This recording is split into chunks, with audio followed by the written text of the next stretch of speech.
Real deal, Lannister lion. Woo!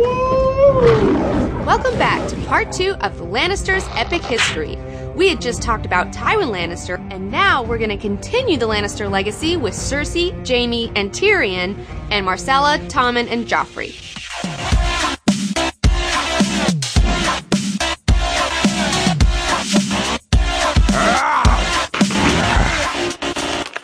So let's start with Jaime and Cersei Lannister. So this is the deal. They've always been like inseparable ever since birth. So one time when they were kids, like somebody, like a servant, like caught them like fooling around, you know? And then like word got back to their mom and she was like, all right, Jaime, you gotta go live on the other side of Casterly Rock now. They totally split him up. So anyways, Jaime, when he's 11, gets shipped off to the Craig Halls to be squired. 2 years later, when he's 13, he wins his first tourney melee. When he's 15, he's knighted by like Sir Arthur Dane on like the battlefield, okay? Like, cause he's like killed some motherfuckers at this point at 15 years old. And on his way back from the battle, he stops in King's Landing and Cersei tells him while she's there that like their dad, Tywin, is totally gonna marry him off to like Lysa Tully, Catelyn's sister. And she's like, okay, so I got a plan so you don't have to get married to Lysa Tully. And he's like, okay, well, what is it? Well, she ends up seducing him that night. They, I believe, have sex for the first time. She finally gives up that pussy. And so now he has to do whatever she says because, like, you know, that's how that works, I guess. So at this point, Cersei believes that she is going to be engaged to Rhaegar. Like, everyone thinks that, like, that marriage is going to happen. She thinks it's kind of set in stone, even though later we learn that it's not. She thinks she's going to be in King's Landing for forever. So she tells Jaime, she's like, I got this plan, okay? If you get inducted into the Kingsguard, then you'll never have to marry another bitch. And then you'll be here at King's Landing, and I'll be here at King's Landing, and we can continue our relationship while you're here. So he's like, okay, I'll do it. And of course, Cersei's plan backfires like a motherfucker because none of her plans ever work out. Like, she thinks like she's this master tactician, like she's like Tywin with boobs or something, and she's totally not. And all of her plans always fail, including this one. Women. So like a moon's turn later, Jaime is knighted into the Kingsguard, and then he's like super pumped. They're like, oh, our plans are like totally working.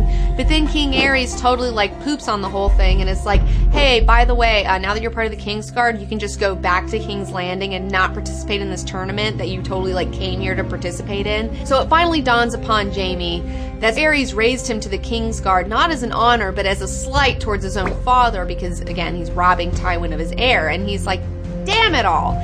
And the whole thing doesn't even work because later on they find that Rhaegar and Cersei aren't going to get married, and then Tywin ends up resigning his hand and going back to Casterly Rock, taking Cersei with him. So now Jaime is stuck at King's Landing. He can't have a wife, he can't have a title, he's just stuck there, and his sister is like back in Casterly Rock, and they never know if they'll ever see each other again. Now let's take a moment to focus on Jaime Lannister, and I feel like people unnecessarily hate on him all the time, and let me explain to you why he's a better man than you think he is. First off, Jaime's had to deal with some fucked up shit, alright? Like, he's witnessed a lot of terrible things, and that will fuck someone up really bad, okay? One time, when Jaime was in the Kingsguard under King Aerys, he and this other guy had to guard the door while Aerys was brutally raping his wife, Rhaella, and he wanted to stop it, but the other dude was like, nah, bro.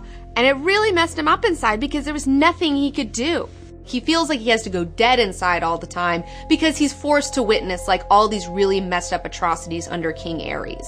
So Jaime really does have a good side, but he has to bury it so he can do his job, which his sister tricked him into doing with her vagina. And Jaime also witnessed like Ned's dad being cooked alive in his armor while like Ned's brother like had to strangle himself accidentally in some fucked up torture device, okay? Like, he's seen a lot of awful, awful things. He's seen like hundreds of people burned to death, I'm pretty sure, and that will mess you up.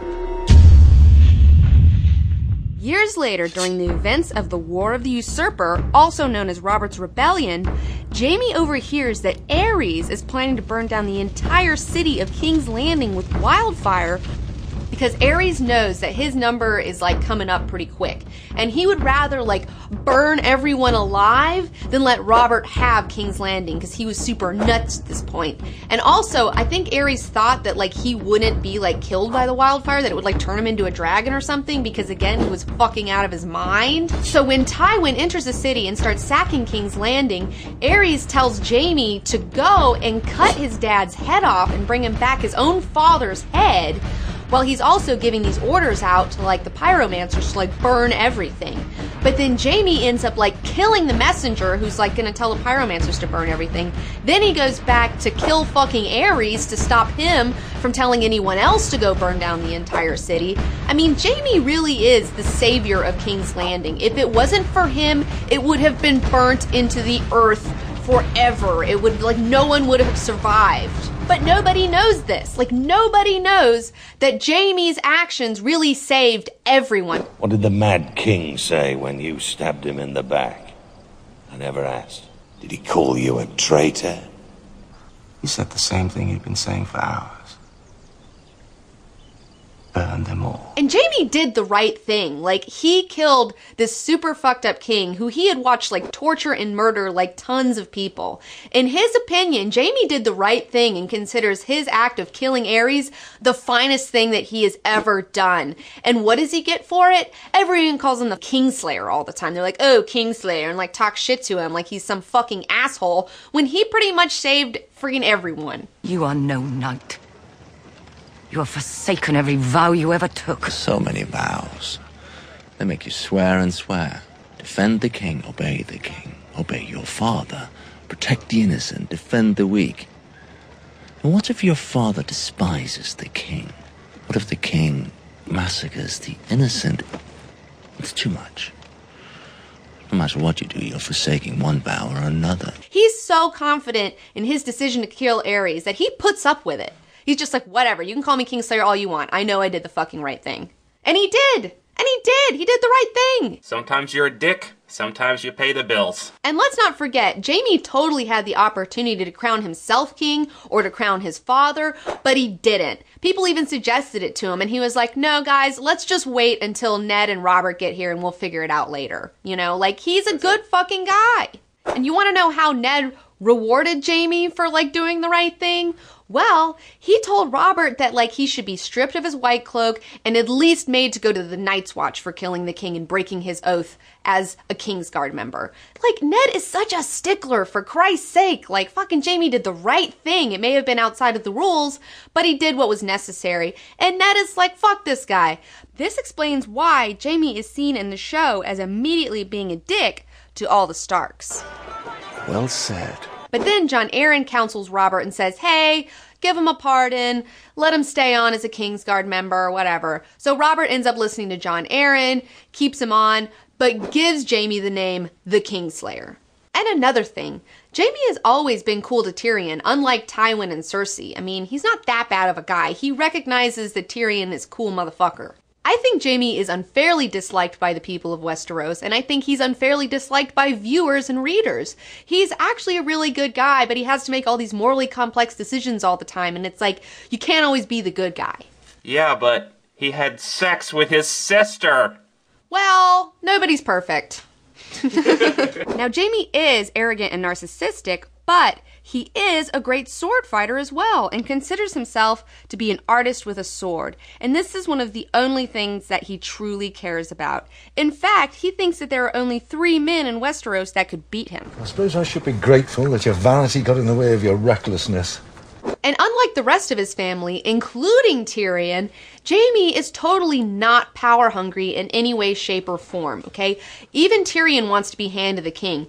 Jaime does not want to be king. Jaime don't want to be the Lord of Castle Rock. Jaime don't give a fuck about that shit. All Jaime wants to do is have a sword in his hand and be killing motherfuckers on the battlefield. He wants to die a warrior's death, and that's all he wants, you know? He wants that, and he wants to be with his sister.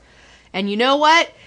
Like he said, you can't choose who you love. And I mean, yeah, it's messed up, but at the same time, he genuinely does care about her. He's never even been with another woman. And can Cersei say the same thing? I don't think so. Cersei's been with several other dudes and women, all right? So give him a break. Yeah, but he banged his sister. It's true. I They can't refute that. So as you know, after Cersei gets with Robert Baratheon and she's back in King's Landing with Jaime, they continue their affair and Jaime ends up fathering her 3 children, Joffrey, Tommen, and Marcella. Which brings us to Cersei Lannister. So as I was saying earlier, Cersei thinks that she's some master tactician. She always goes on about how she wishes she was born with a dick because she'd be better at doing this shit than Jaime or Tyrion or her dad. Like, she really does believe that she's like this super smart person who's just like running a game, when in fact she is just like a total asshole and completely mismanages things because she doesn't have any patience whatsoever.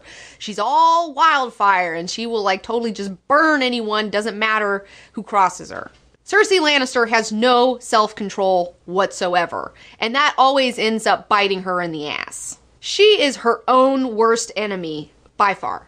So why is Cersei such a bitch? Well, in addition to being Tywin's daughter and being rich and pretty, she also received this fucked up prophecy in her childhood that forever haunted her and like twisted her decision making throughout the rest of her life.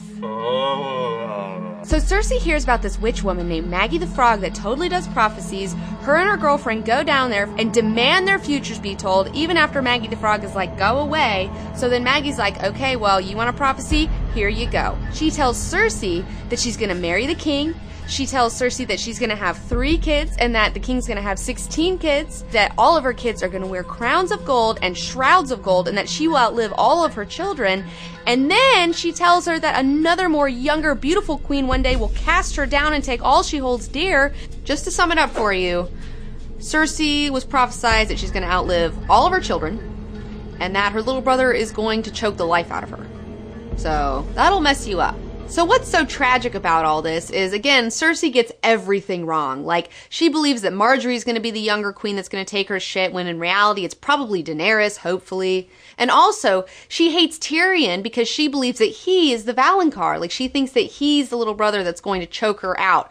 But when in reality, it could be Jaime. Like, Jaime's got a good running because he's also her little brother because she was born first. I'm glad I don't have a family. I thought Packard Bell was your dad.